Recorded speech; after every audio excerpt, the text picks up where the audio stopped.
आप सभी को आजादी के इस अमृत महोत्सव की बहुत बहुत बधाइयां देता हूं। लगभग 3 घंटे से ये कार्यक्रम हम लोग सुन रहे हैं।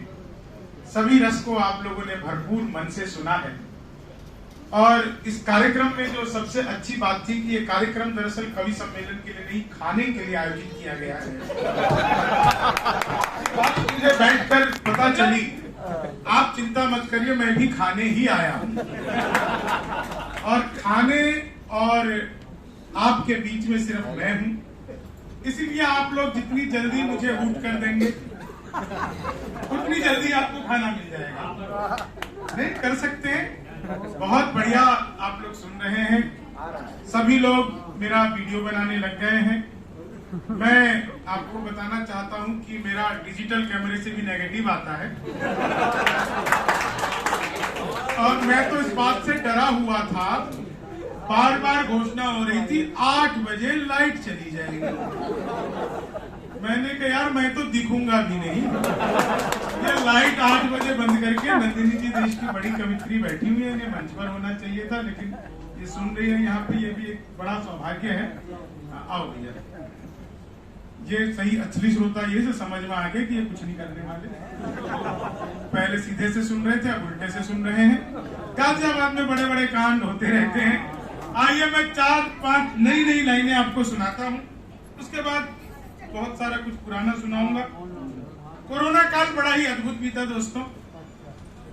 मुझे सच बता रहा हूँ, जिंदा लोग देख करके इतनी खुशी होती है। मतलब कोरोना में इतने लोग निपटे, जिंदा लोगों को देखते ही खुशी हो जाती है। अच्छा तुम भी बच गए। सच में ऐसा लगता है। महिलाएं मेकअप के हिसाब से थोड़ा थोड़ा हंस रही हैं। इसमें इनकी कोई गलती नहीं है, इन्हें ब्यूटी पार्लर वाली समझा के भेजती है। बहन जी ज्यादा मुंह फाड़ के हंसोगी तो चेहरे के पीओपी की कोई गारंटी नहीं। तो वो मेकअप के हिसाब से हंस रही है। आपको पता है हमारे हिंदुस्तान में एक आविष्कार हुआ, कॉपी पेस्ट। इस कॉपी पेस्ट का आविष्कार हिंदुस्तान में ही हुआ है और वो हमारी मातृशक्ति महिलाओं ने किया है। वो नीचे वाले होठों पर लिपस्टिक लगाती है, ऊपर पप पप पप करती है, हो जाता है कॉपी पेस्ट। तो महिलाओं का मामला बिल्कुल ऐसे ही है। इतनी थोड़ी तालियों से बात नहीं बनेगी, एक बार तो बोलकर बनाएंगे। मैं बता रहा हूँ, इतनी होशियार महिला तो मैंने पहली बार अपने जीवन में देखी है। एक ही महिला 2 मोबाइल से मेरा वीडियो बना रही है। मतलब ये तो कमाल है। ये कमाल गाजियाबाद में हो सकता है। मैं आपको बताऊं, मैं मूल रूप से बिहार का रहने वाला हूँ। वहाँ शराब बंद हो गई तो मैं दिल्ली रहने लगा। दिल्ली में केजरीवाल आ गए तो मैं आजकल नोएडा में रहता हूँ। अपना दिल्ली भी बहुत ही अद्भुत है। और गाजियाबाद तो सच बता रहा हूँ, गाजियाबाद, फरीदाबाद, नोएडा, यहाँ के लोग एक बात हमेशा कहते रहते हैं, ये सारे बिहारी दिल्ली एनसीआर क्यों आ जाते हैं। मैं उन्हें बताता हूँ कि इसमें बिहारियों की हमारी कोई गलती नहीं है। सारा का सारा कसूर आप लोगों का। बड़े बड़े पांडाल लगाते हो, कीर्तन मंडली बुलवाते हो, फिर भजन करवाते हो। राधे राधे जपो चले आएंगे बिहारी, राधे राधे जपो चले आएंगे बिहारी। अब कलयुग में वो बिहारी तो आ नहीं सकते, तो यहाँ बाके बिहारी मंदिर में बिहारी को आना पड़ता है। मैं मित्तल जी का बहुत बहुत आभार करता हूँ। इसीलिए आभार करता हूँ कि उन्होंने इतने सारे हंसते हुए चेहरे बहुत दिन बाद दिखाए। और जब मैं बैठा तो उन्होंने मुझसे कहा कि तुम्हें जो है 2 घंटा सुनाना है। तो ये बात कह करके मैं आपका दिल नहीं छोटा कर रहा हूँ। आप बिल्कुल मैं की सारी बात नहीं मानूंगा, चिंता मत।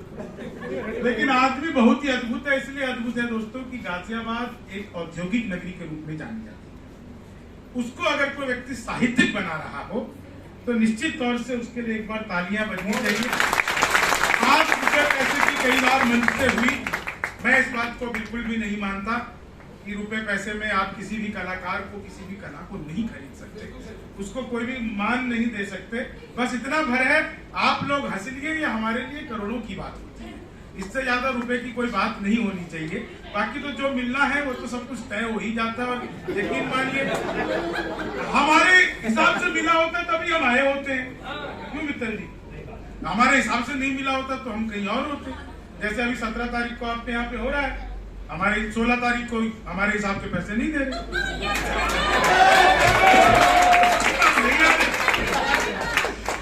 370 की बात चली कि कितना हसीन देखिए मंजर है हो गया, कितना हसीन देखिए मंजर है हो गया, जनता की दुआओं में ये असर है हो गया, 56 की बात अब तो हो गई है पुरानी, सीने का नाप 370 है हो गया,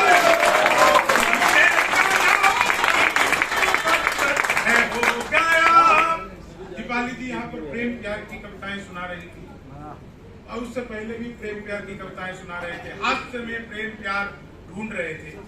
मैं उत्तर प्रदेश में जब भी कवि काव्य पाठ करता हूँ, आप यकीन मानिए मैं प्रेम की कोई बात करता ही नहीं। मुझे तुरंत याद आ जाते हैं योगी बाबा जब पहली बार सरकार जैसे ही आई, मैं पहली बार इसलिए कह रहा हूँ क्योंकि दूसरी आने ही वाली है, और पहली बार जो इस्तेमाल आया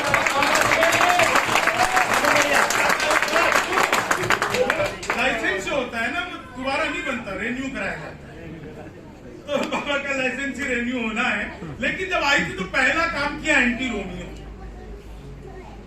स्कूल कॉलेज के बाहर मुर्गे गुना बनाकर पीटे जा रहे हैं।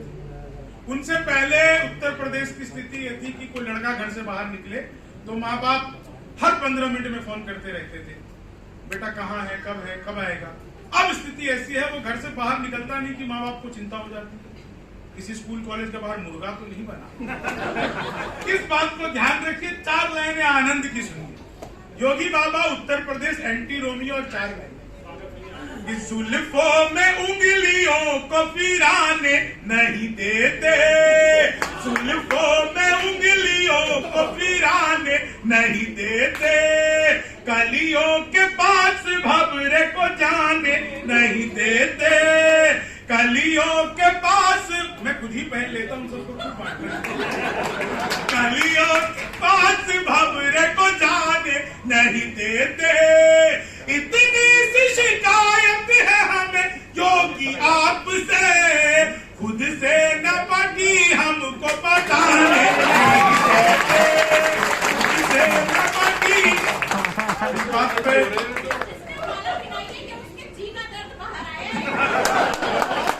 सर आपने तो हमारा खाना स्पॉन्सर किया है, इसलिए आपका तो बहुत बहुत धन्यवाद। कोई नहीं, रुपए पैसे तो देखो हो सकता है कल परसों मिले, दे ना दे, खाना तुरंत अभी सबसे बड़ी जरूरत है। आप 4 लाइन और सुनिए। जितने अच्छा देखो, मेरी सबसे बड़ी अब इस समय की परेशानी ये है कि सारे लोग तो वीडियो बना रहे हो, ताली कोई कोई बजाएगा, चलो कोई बात। जितने लोग अपने आनंद में सुन के आप मस्ती में रहिए। ये मुझसे कुशल पूछ रहा था, बहुत अच्छा कवि है और आज संचालक जितना अच्छा कुशल ने किया है, मतलब मुझ में भविष्य का बहुत बड़ा संचालक बहुत अच्छा संचालक वही होता है जिसे दूसरों की बहुत सारी कविता याद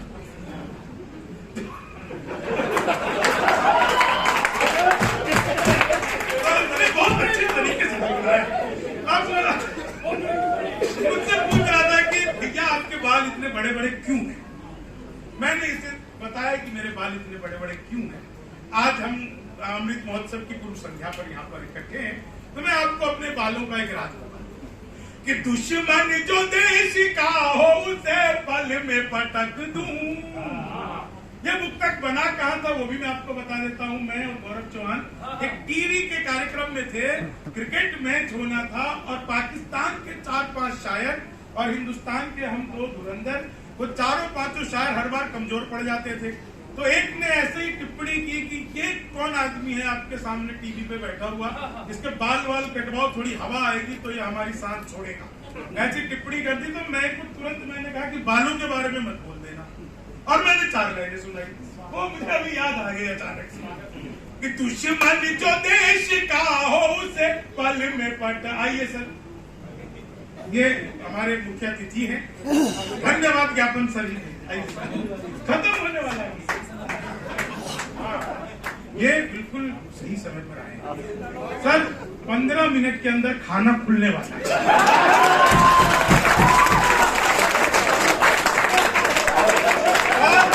मेरा आपसे व्यक्तिगत परिचय मास्क के कारण मैं पहचान नहीं पा रहा हूँ। मैं समझ सकता हूँ, हो ना हो ऐसे लोग राजनीति में बहुत गहरी बैठ खाने पीने की सारी व्यवस्था पर सही जगह पर पहुंच सकते हैं। और खाने में जरूरी नहीं है नेता लोग खाना ही खाएं। हमारे यहाँ तो बड़े बड़े कांड हुए हैं साहब। हमें तो बिहार का आदमी सब सारा खा लिया, बाद में दूध दे रहे हैं। अभी रांची जेल में बहुत दिन तक दिया। सुनिएगा साहब, मैं जुल्फों वाली में आपको सुना रहा था, बहुत अच्छा, बहुत आनंद में धीरे धीरे आप लोग तक मैं पहुंच जाऊंगा। आप लोग बहुत अच्छा सुनिएगा। स्वागत कर दो, क्योंकि इनको यकीन है मैं जैसे ही खत्म करूंगा सब भाग जाएंगे। तो धन्यवाद सर। ऐसी हास्य कवि सम्मेलन है और हमने ऐसी बात कही, मैंने जानबूझ के कही थी कि आप भी इसमें जुड़ जाएं। खैर सुनिएगा भाई, सुनो। दिवाली बहुत अच्छा पड़ती है। ये पहले ही हंस रही है। चलिए, बहुत अच्छा सुना उन्होंने। रूपा जी ने बहुत अच्छा प्रेम प्यार का गीत भी सुना, देशभक्ति की बातें सभी लोगों। गौरव चौहान की क्या शानदार बातें कही। अभी आप देखना, अमृत महोत्सव के लपेटे के नेताजी जिस बात का यहाँ पे जिक्र हो रहा था, उसके पहले एपिसोड पे मुझे ले जाने वाले गौरव चौहान ही थे, जिसके बाद से उसमें लगातार हम जाते रहे। लेकिन पहली बार इंट्रोड्यूस गौरव भैया ने कराया था उसमें, फिर बाद में मुझे बोलते रहे कि अब मैं भी बुलवाओ।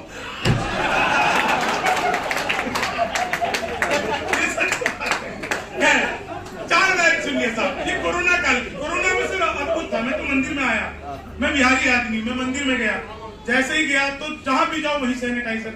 अभी तो बंद हो गया, हम लोग केयरलेस हो गए, जहां जाओ वही सैनिटाइजर, जहां जाओ वही सैनिटाइजर। मैं मंदिर गया तो वहां भी सैनिटाइजर। मैं चंद्रामृत समझकर चाहता, मुझे अल्कोहल का टेस्ट आया। मैंने कहा 1-2 बार और दो। बोले बिहारी हो क्या? मैंने कहा हमारे यहाँ बंद है, हम ऐसे ही काम चलाते हैं।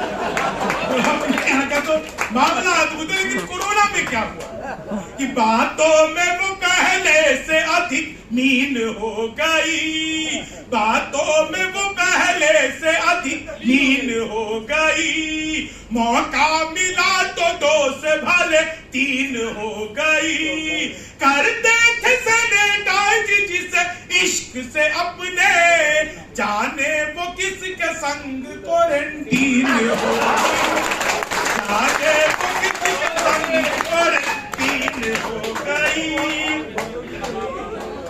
और साहब 4 लाइनें सुनिएगा। बालों की तो रह गई, बाल की तो बिस्मी रह गई।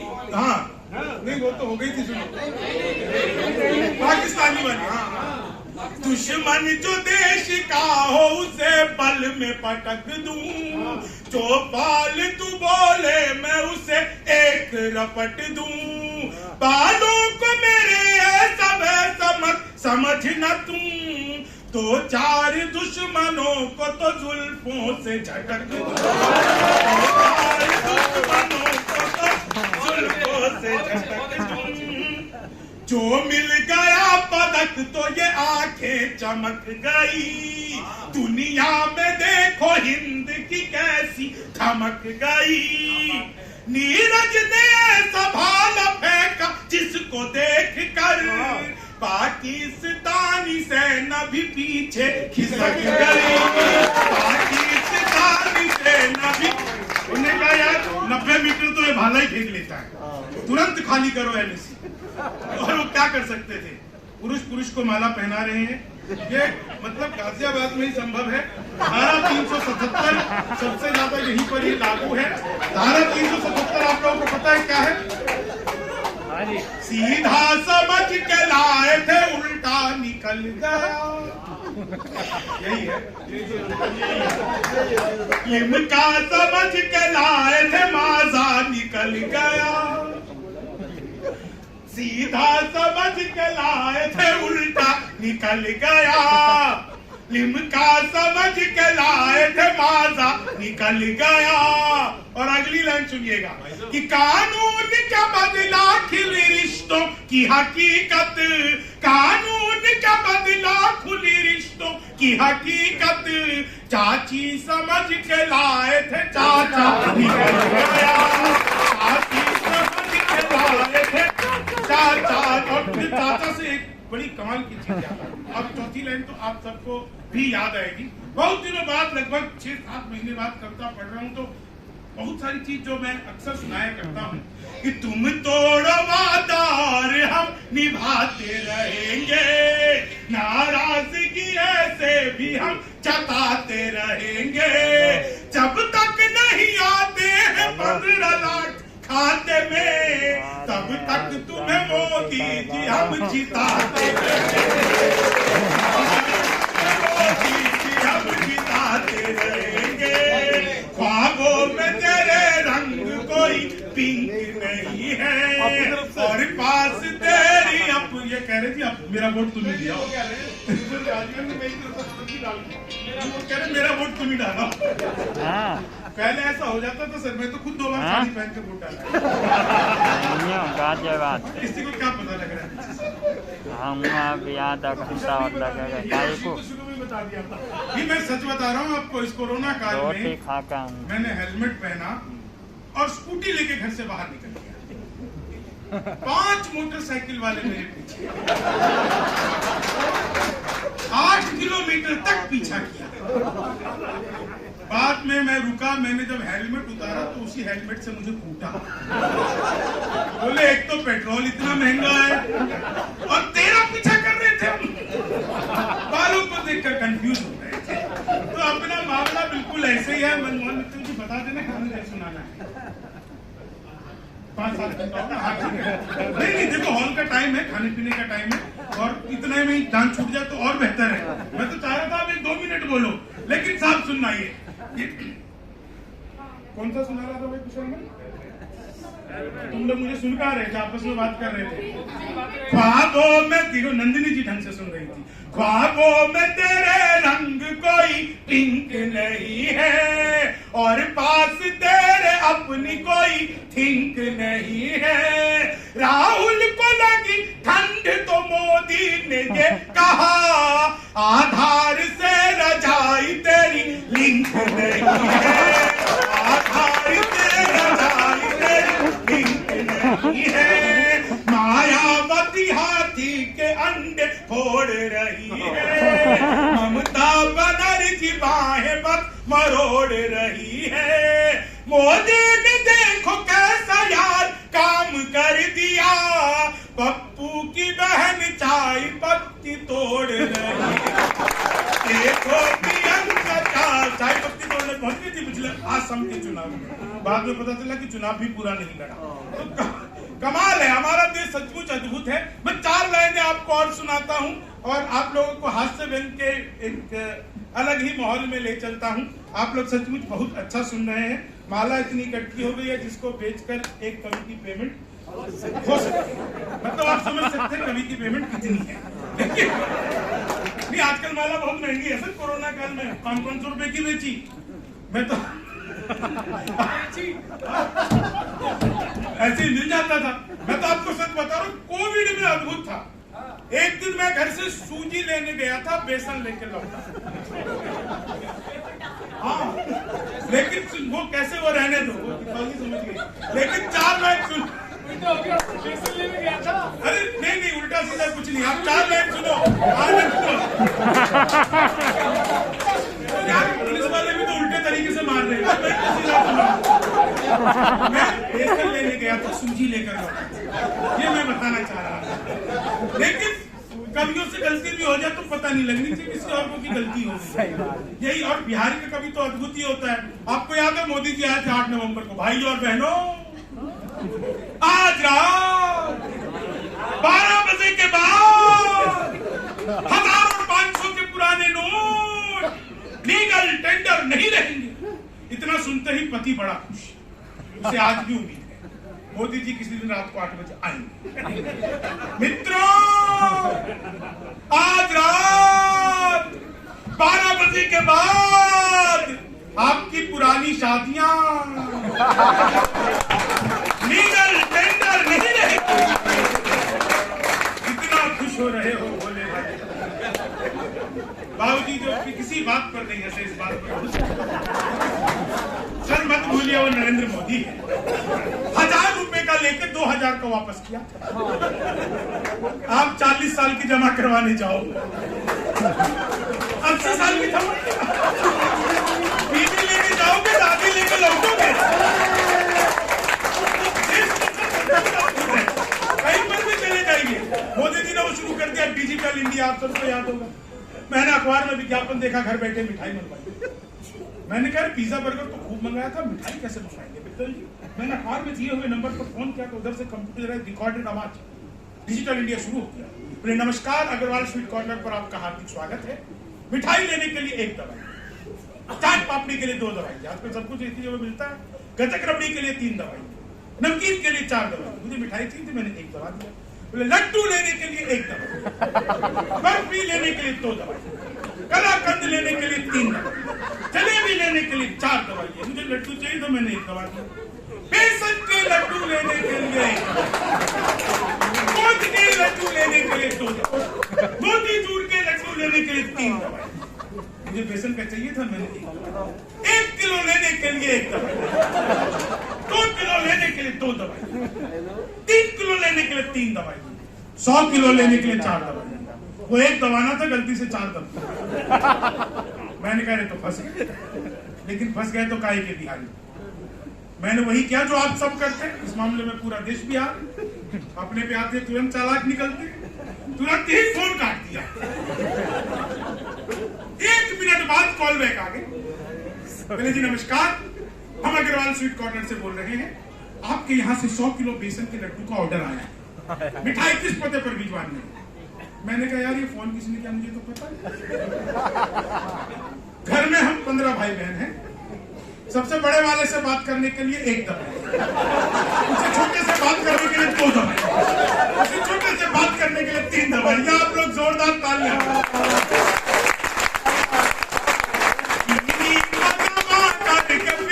गन्ना बना दूं। मैं तो अद्भुती कवि हूं, क्लास में अध्यापक आया, बोले कौन बेवकूफ है, खड़ा हो जा, तो मैं ही खड़ा हूं। बोले तुम बेवकूफ हो। मैंने कहा नहीं सर, आप अकेले खड़े अच्छे गन्ना बना दूं। हिंदी का अध्यापक आए, बोले राहुल गांधी देश का प्रधानमंत्री बनेंगे, इसमें कौन सा अलंकार है। मैंने कहा जी असंभव है। संस्कृत का अध्यापक आ गया, बोले तमसो मातो तिर्गमया, इसका हिंदी में अनुवाद करो। मैंने किया, मातु सूझा मैं ज्योति के पहचान। मोदी जी चले गए थे नासा, वैज्ञानिकों ने 2 मिसाइलें दे दी। मोदी जी ने पूछा मिसाइलों का मैं क्या करूंगा। मोदी जी बोले कि मैं इस मिसाइलों का क्या करूंगा। वैज्ञानिक बोले सर आपको तो आदत है। चीनी को जमा करके फिर और फेंकने की मैं आपको बता रहा हूँ साहब, कितना ज्यादा जोर तो नीरज भी नहीं फेंक सकता। मोदी जी ने अमेठी से फेंका तो सीधा वाइड नाइट में गिरा। ताली देखो जोर से आनी चाहिए थी।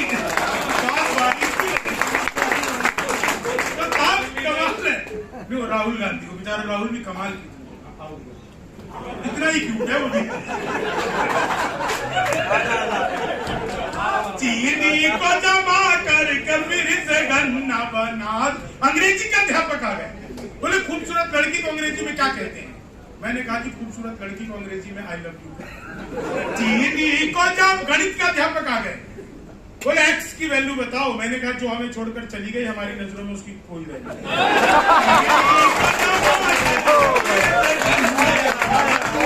गणित के अध्यापक फिर आ गए, बोले मैंने तुम्हारे पिताजी को 2000 रुपए 6% ब्याज पर 10 दिन के लिए दे दो, 10 दिन बाद कितना लौटाएंगे। मैंने कहा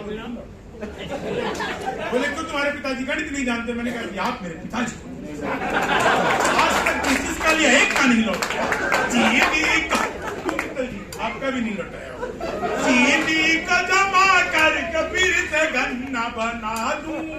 मैं तो ट्रेन में आ रहा था, बीच वाली बर्थ पे सो रहा था, ऊपर पे 30-40 के, नीचे पे 80-90। तो 30-40 ने 80-90 से पूछा, बोली बहन तेरी उम्र क्या है। वो बोली होगी कि 38-40।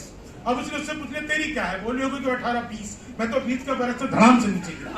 बोली भाई साहब क्या कर रहे हो। मैंने कहा जी पैदा होने की कोशिश। इलेक्ट्रॉनिक शॉप पे का मैंने पूछा है टीवी कितने का दे रहे हो। बोला आप बिहारियों को टीवी नहीं देते। मैंने कहा तुझे कैसे पता। बोले निकल यहाँ से। अगले दिन मैं सूट बूट हैट नकली मुझे मैंने कहा ये टीवी कितने का दे रहे हो? बोले तुझे कल भी मना किया था, बिहारियों को टीवी नहीं देते। अगले दिन मैं बुर्का ओढ़ के चला गया। मैंने कहा भाई यार ये टीवी कितने का दे रहे हैं? बोला भाई साहब आपको 2 दिन से मना कर, हम बिहारियों को टीवी नहीं देते।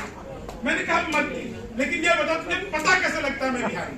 तो दोस्तों उसने जो मुझे बात बताई, जो जवाब दिया, आप लोगों तक बात पहुंच जाए तो एक एक व्यक्ति का आशीर्वाद चाहूंगा। मैंने कहा मत दी, लेकिन ये बता तुझे पता कैसे लगता है मैं बिहारी हूँ? बोला बेटा जिसे तू टीवी कह रहा है वो माइक्रोवेव है।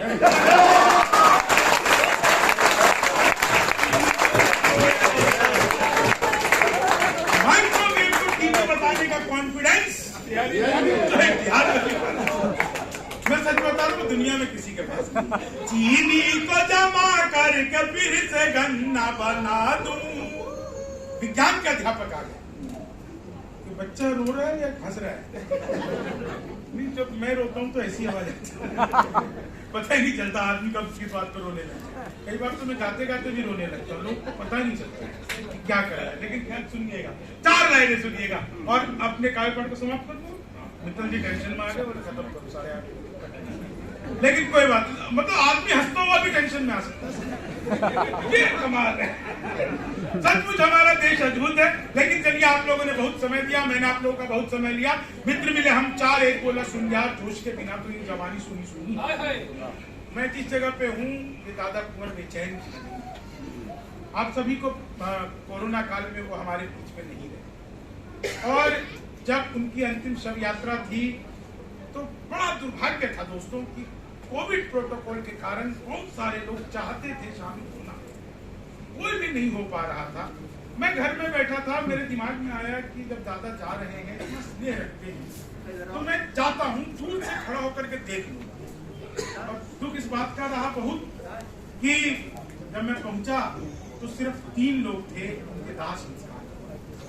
लेकिन पिछले दिनों जब गाजियाबाद में उनको सम्मान दिया और उनके नाम पर एक सड़क बनाई, तब जाकर के मेरा ये दुख कम हुआ। आप लोगों का बहुत बहुत आभार करता हूँ। गाजियाबाद में के नाम पर सड़क है, जिंदगी और मौत हमारे पास में तो हमारे हिस्से में नहीं। हम सब इस बात को जानते हैं, ईश्वर कोई ना कोई स्वांग रास्ता रहता है जिसमें हम सब किसी न किसी चीज में चले जाते हैं। एक आदमी मुझसे पूछ रहा था कोरोना में इतने लोग क्यों मर रहे हैं? मैंने बताया अगर कुछ नहीं होता, देश खुला रहता, एक्सीडेंट में भी मरते, बेचारे ऐसे ही मरते। और टारगेट पूरा करना रहता भगवान को अपना, उसका भी एक टारगेट है। खैर मैं आपको बताता हूँ कि मित्र मिले हम 4, एक बोला सुन यार जोश के बिना तो ये जवानी सुनी सुनी है। दूजा बोला जोश से ही काम चलता नहीं है, हौसला जो ना हो तो रवानी सुनी सुनी है। तीजा बोला मैं तो बस एक बात मानता हूँ, प्यार के बिना सभी कहानी सुनी सुनी है। मैंने कहा प्यार जोश हौसला सही है, पर हंसी ना हो तो ये जिंदगानी सुनी। आप सभी को स्वतंत्रता दिवस की बहुत बहुत बधाइयां। दोस्तों हम आजादी के 75वें साल में प्रवेश कर रहे हैं, 74 साल पूरे हो गए हैं। जरूरी नहीं है कि आप और हम सरहद पर खड़े होकर के ही देश के स्वतंत्रता की बात करें। आज कोरोना हम सब के लिए बहुत बड़ी महामारी, बहुत बड़ी सीख सब कुछ बना हुआ है। आइए अपने देश को एकजुट होकर इस कोरोना महामारी से बाहर निकालें। सोशल डिस्टेंसिंग का जितना भी हो सके पालन करिए और समय रहते ही टीका जरूर लगवा लीजिए। ये सब कवियों की तरफ से आप सभी को संदेश है कि देश में एक ऐसी खुशहाली हो, देश में एक हरियाली हो और देश अपने विश्व गुरु के सपने को पूरा करे। बस इसी आकांक्षा के साथ आप सबसे विदा लेता हूँ। बहुत बहुत आभार। बहुत